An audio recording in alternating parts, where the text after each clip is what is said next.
Ja täällä me ollaan Espanjan etelärannikolla, Aurinkosaarella, Marbella-nimisessä kaupungissa. Kuskina on tänään Joni Jylli. Chaufför. Joni Chaufför. Idag. No niin, grönt ja nyt lähtee. Hänellä ei ole ajokorttia ja hän on humalassa. Ja siinä menee kauniita. Ja täällä ajetaan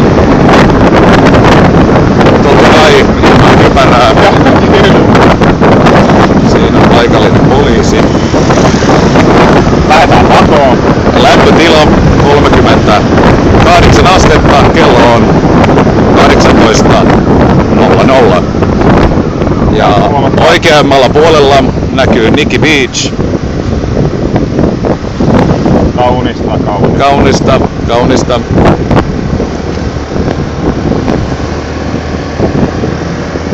Ei muuta kuin hanaa. Ja siinä näkyy ne kuljettajat. Täällä on itse varma hyvä. Keskittyy.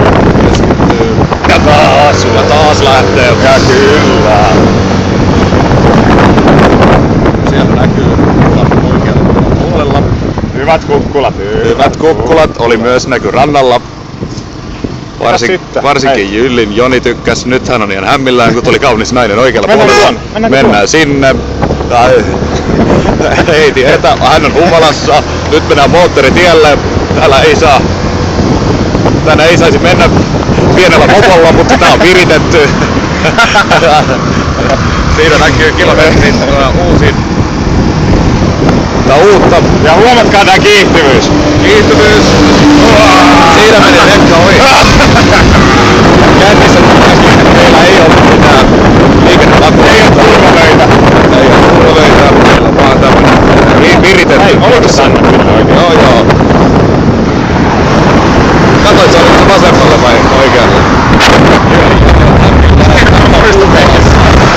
Ajetaan. Ei voi keskittyä. Siinä on paikallinen pedro. Niin kaasua, hanaa. Kai se tänne oli. Joo, rantaviivaa pitkin, kun se tänne oli.